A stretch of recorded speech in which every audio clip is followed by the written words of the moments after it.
राम जो है मिथिला पहुँचा है और मिथिला में सब सखिए गारी देती हैं।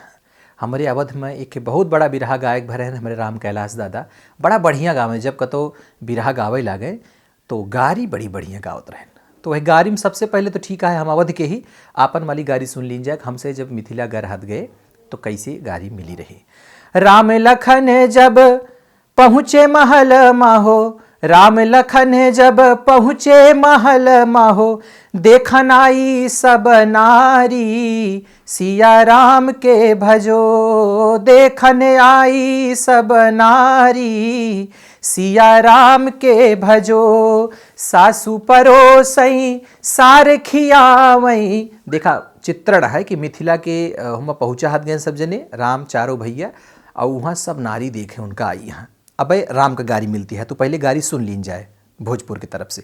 राम लखन जब पहुँचे महल में हो, देखन आई सब नारी सिया राम के भजो। सास परोसई सारे खियावई, सखिया देत हई गारी सिया राम के भजो। सखिया देत सब गारी सिया राम के भजो। अब काव काव गरियावत यहाँ उनका। ओ हिरे अवधिया के कैसन कैसन रीतिया, वही रे अयोध्या के कैसन कैसन रीतिया। खीर खाई जनई सब नारी सिया राम के भजो। भोजपुर के भररुए अवध मजा लेती यहाँ कि अवध के काज नहीं कैसन कैसन रीति है बहनी की खीरे खाए के बच्चा पैदा कर दी थी। तो ऐसी बड़ी गारी और का मिले। आगे फिर गावत यहाँ, वही खिरिया के जन्मल दूल्हे राम, वही खिरिया के जन्मल दूल्हे राम।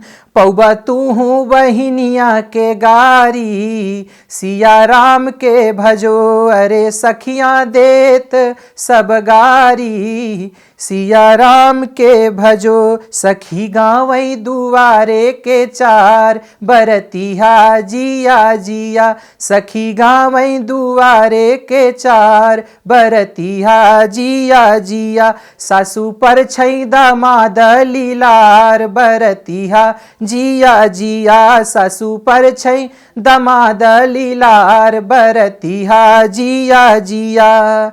वही समधि के कैसन बचलिया, वही समधि के कैसन बचलिया।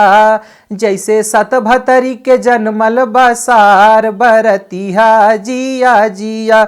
सखी गावई दुआरे के चार, बरतिहा जिया जिया। सखी गावई दुआरे के चार, बरतिहा जिया जिया। अब ससुर के गारी मिल गए, यानी कि दशरथ का कहात यहाँ कि जैसे सतभतरी के जन्मल। सतभतरी बहुत बड़ी गारी है, माने कि कोनो महिला 7 पति रखे हुए अपन, तो बहुत बड़ी गारी दीन गे।